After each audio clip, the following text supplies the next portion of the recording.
किमशिन का गाया वो गाना शिहो के कानों में जहर की तरह घुल रहा था। ये वही गाना था जो उसके पिता ने अपनी आखिरी सांसों के साथ गाया था। शिहो के सब्र का हर बांध टूट गया और वो गुस्से में एक जानवर की तरह किमशिन पर टूट पड़ा। वो अपनी पूरी ताकत से उस पर वार करता रहा, लेकिन किमशिन बिना रुके मार खाते हुए भी वो गाना गाता रहा, जैसे उसे दर्द महसूस ही ना हो रहा हो। जैसे ही गाना खत्म हुआ, खेल बदल गया। किमशिन ने शिहो का घूंसा ऐसे रोका जैसे वो किसी बच्चे को रोक रहा हो। उसने शिहो का हाथ मरोड़कर उसे अपनी गिरफ्त में ले लिया और वही गाना गाने के लिए मजबूर करने लगा, साथ ही पूछने लगा कि डिटेक्टिव डू कहाँ है। उसने किमशिन को ताना मारते हुए कहा कि उसने डिटेक्टिव डू के साथ इतना वक्त बिताया है कि वो उसे पिता की तरह मानने लगा है। शिहो ने कहा, उसने मुझे जेल में जो नकली नाम दिया वो उसके अपने बेटे का था, पर यह बताओ तुम्हारा नाम किसने रखा था? यह सवाल किमशिन के सबसे कमजोर नस पर लगा और पहली बार हमने उस शैतान के चेहरे पर असली गुस्सा देखा। वो गुस्से में पागल होकर शिहो को पीटने लगा और बच्चों की तरह जिद करते हुए चिल्लाने लगा, मैं तुमसे बिल्कुल नहीं चलता। किमशिन अपना वही घिनौना गाने का खेल खेलने के लिए फिर से शिहो के करीब आया और यही शिहो के लिए मौका था। उसने इस पल का फायदा उठाया और अपनी जहर लगी उंगलियां किमशिन के मुंह में डाल दी। वो हंसते हुए बोला, खेल खत्म। उसने बताया कि उसकी उंगलियों पर वो खतरनाक जहर लगा था। किमशिन की पहली प्रतिक्रिया उल्टी करने की थी, लेकिन शिहो ने बताया कि इसका कोई फायदा नहीं, क्योंकि जहर का असर तुरंत होता है। किमशिन ने गिड़गिड़ाते हुए दवा मांगी, लेकिन शिहो ने कहा कि अब बहुत देर हो चुकी है। उस पल शिहो को अपने पिता का साया दिखाई दिया और उसकी आंखों में आंसू आ गए। उसने अपने पिता की आत्मा से कहा, अब आप गाना बंद कर सकते हैं। लेकिन शिहो ने जीत का जश्न कुछ ज्यादा ही जल्दी मना लिया था। वो उसे जहर देने के लिए अपना मुंह उसके पास ले जाता है और कहता है कि अकेले नरक में जाना बहुत उबाऊ होगा और उसे साथ चलने के लिए आमंत्रित करता है। जॉर्गीटो की कहानी के हिस्से में वो अपनी नई नौकरी में अच्छी तरह से ढल रहा है। उसका बॉस उसके साथ बहुत अच्छा व्यवहार करता है, इतना कि वो उसे एक ब्रीफकेस देता है जिसे उसे डिलीवर करना होता है और कहता है कि ये बहुत ही नाजुक और महत्वपूर्ण काम है। ब्रीफकेस की डिलीवरी की जगह एक बहुत ही खराब हालत वाली जगह लगती है, जहां एक संदिग्ध व्यक्ति उसे रिसीव करता है। वो रोजाना ये काम करता रहता है जब तक कि एक दिन वो एक अजीब महिला से नहीं मिलता। जेल में हम देखते हैं कि पादरी उस कमरे में प्रवेश करता है जहां किमशिन और दूसरा व्यक्ति जहर से बेहोश पड़े हैं। वो हत्यारे को ले जाता है और कहता है कि वो उसे यीशु की तरह पुनर्जीवित करेगा। एक मसीहाई दृश्य में वो उसे एंटीडोट देता है। हमें बताया जाता है कि पादरी को हमेशा लगता था कि वो अपने असली स्वभाव को छुपा रहा है, दूसरों की सेवा और ईश्वर की सेवा में जीवन जी रहा है। लेकिन जब उसने पहली बार किमशिन को समाचार में देखा तो उसका पूरा शरीर कांप गया और उसे लगा, वाह, ये तो सचमुच मैं ही हूं। उसने ये देखने के लिए जेल में काम करना शुरू किया कि ईश्वर ने किमशिन के लिए क्या सजा तय की है, लेकिन पता चला कि कोई सजा नहीं थी। उसे शक होने लगा कि क्या ईश्वर वास्तव में इंसानों की परवाह करते हैं। इसलिए उसने यादृच्छिक लोगों को कैंडी देना शुरू कर दिया जिसमें जहर था और इस तरह बड़ी संख्या में लोगों को मार डाला, लेकिन उसकी दिव्य सजा कभी नहीं आई। उसे एहसास हुआ कि ईश्वर को इंसानों में कोई दिलचस्पी नहीं है और वो उनसे बिल्कुल भी प्यार नहीं करता है। किमशिन होश में आने पर उससे कहता है कि वो एक दिलचस्प व्यक्ति है। पादरी तारीफ के लिए धन्यवाद देता है और उसे भगवान कहता है। नेक्स्ट सीन में हम लोग देखते हैं अजीब लड़की उससे कुछ मांगती रहती है जिसके बारे में उसे पता नहीं होता कि वो क्या बात कर रही है, जब तक कि उसे एक दौरा नहीं पड़ता और वो उससे ब्रीफकेस छीनने की कोशिश करने लगती है। आखिरकार ब्रीफकेस खुल जाता है और उसमें से कई शीशियां गिरती हैं जिनमें फैंटेसी नामक ड्रग होती है।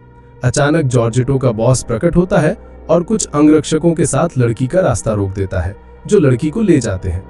चश्मे वाला आदमी फिर जॉर्जेटो को फैंटेसी की एक खुराक इंजेक्ट करके सुला देता है।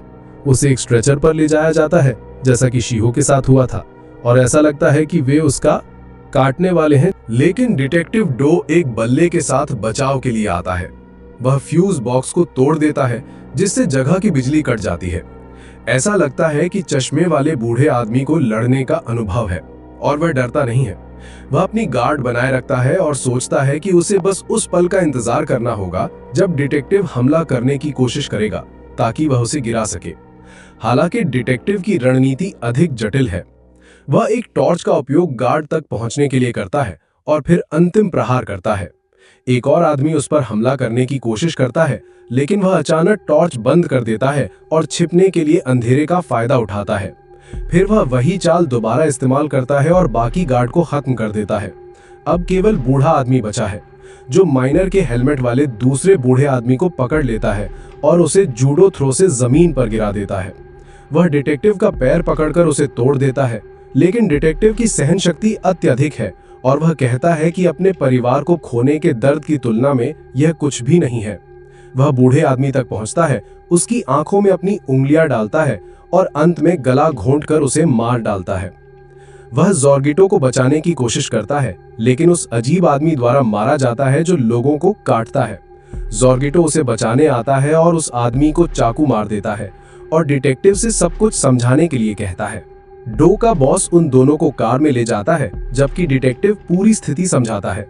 जॉर्गिटो ये जानकर राहत महसूस करता है कि उसका महान दोस्त शियो वास्तव में बिना किसी कारण के किसी को नहीं मार रहा था, बल्कि इसका एक मकसद था। डो उसे सुरक्षा के लिए रहने की जगह देने की पेशकश करता है, लेकिन लड़का उससे उसे प्रशिक्षित करने के लिए कहता है, क्योंकि अब वह भी एक तीर बनना चाहता है। जेल में यूस्टाकियो को शिहो का शव मिलता है और उसकी स्पष्ट मृत्यु पर शोक मनाता है, लेकिन स्कारफेस अपने आदमियों के साथ आता है और उसे आंगन में दफनाने के लिए ले जाता है। किम शिन पूरी तरह से ठीक हो गया है और पादरी उसे फुल मेटल के कूला के खोए हुए भाई और एक और अजीब आदमी से मिलवाता है, जो उसके प्रशंसक भी हैं और उसके इर्द गिर्द बने इस नए पंथ के पहले सदस्य हैं। वे उसे अपनी मनोरोगी कहानियां सुनाते हैं कि कैसे उन्होंने लोगों को जलाया और बंद कर दिया, जिससे वे अपने नए भगवान की सहानुभूति जीते हैं। पादरी कहता है कि वह पंथ के लिए और सदस्य ढूंढेगा, जबकि वेदी पर चुने हुए पर प्रकाश चमकता है, जिसे सच में इन सब से कोई फर्क नहीं पड़ता, और वह कहता है कि ये मजेदार लगता है। फिर वह जेल से बाहर एक साथ घूमने का प्रस्ताव रखता है। वह अपने अधीनस्थों के साथ यूटोपिया समूह की इमारत में जाता है, जहां मृतक डॉगमैन का प्रतिद्वंदी, जो अब इस समूह का कार्यवाहक नेता है, अपने कर्मचारियों के साथ एक बैठक कर रहा है। तीनों अचानक अंदर घुस जाते हैं। शिन उस आदमी से पूछता है कि क्या उसे कम से कम उसे इनाम नहीं देना चाहिए, क्योंकि उसी ने उसके प्रतिद्वंदी को मारा था। वह उस कॉम्प्लेक्स की मांग करता है जो पहले डोन मांचा का था, क्योंकि उसे अपने दोस्तों के साथ घूमने के लिए एक जगह चाहिए। वह आदमी डरा हुआ नहीं लगता और बिना किसी शिकायत के उसे दे देता है, ताकि वह परेशान न करे। उसके बाद उनके पास शहर में घूमने के लिए 3 दिन होते हैं। किम शिन उनसे कहता है कि वह अलग हो जाए और जो चाहे करे, और फिर जेल के गेट पर मिले। मोटा आदमी मस्ती करने जाता है, लेकिन जो आदमी उससे प्यार करता है वह कहता है कि वह उसके साथ जाना चाहता है। फिर किम कहता है कि वह अपनी माँ के घर जाना चाहता है। बंकर में, जहां उसने प्रशिक्षण लिया था, हम देखते हैं कि वह जॉर्जिटो के कौशल का परीक्षण कर रहा है। जॉर्जिटो उसे मारता है, लेकिन वह बिल्कुल भी धीमा नहीं है, इसलिए वो उससे कहता है कि वह एक तीर नहीं बन सकता। लेकिन वो इस विचार पर जोर देता है, जिस पर डिटेक्टिव उसे एक चाकू देता है और कहता है कि वो सड़कों पर किसी ऐसे व्यक्ति को ढूंढे जो जीने के लायक नहीं है और उसे मार डाले। डिटेक्टिव ये सोचता है कि वो ऐसा नहीं कर पाएगा और जल्द ही हार मान लेगा। वो उस दुकान से गुजरता है जहां सेना काम करती है और उससे बात करने के लिए रुकता है, लेकिन वहां खाना खा रहा एक आदमी उनसे कहता है कि वे बहुत शोर कर रहे हैं और चुप हो जाएं, और फिर उनका अपमान करता रहता है। जॉर्गिटो उसे कुछ कहने की कोशिश करता है, लेकिन सेना उसे कोई समस्या पैदा करने से रोकती है और कहती है कि बस उसे अनदेखा करो। वो आदमी कहता है कि उसकी भूख मर गई और उनका अपमान करते हुए वहां से चला जाता है। इस हिस्से में सेना द्वारा कहा गया एक वाक्य काफी उल्लेखनीय है। कोई गंदगी से इसलिए बचता है क्योंकि वो गंदी होती है, इसलिए नहीं कि वो डरानी होती है। गंदगी की बात करें तो वो असभ्य आदमी जाने से पहले अपनी गंदगी साफ किए बिना ही चला जाता है, जिससे जॉर्गिटो का सब्र का बांध टूट जाता है और वो उसका सामना करने के लिए बाहर निकल जाता है। उसकी बदकिस्मती से वो आदमी किम शिन का मोटा मनोरोगी अनुयायी निकलता है। दोस्तों, बस एक और आखिरी एपिसोड के बाद हमारा ये मैनवा पूरा हो जाएगा। आप लोग मुझे सजेस्ट कीजिए कि मैं अगला वीडियो किस मैनवा या एनिमे पर बनाऊं। और हाँ, अगर आपको ये वीडियो पसंद आया हो तो चैनल को सब्सक्राइब करना मत भूलना। मिलते हैं आपसे अगले वीडियो में।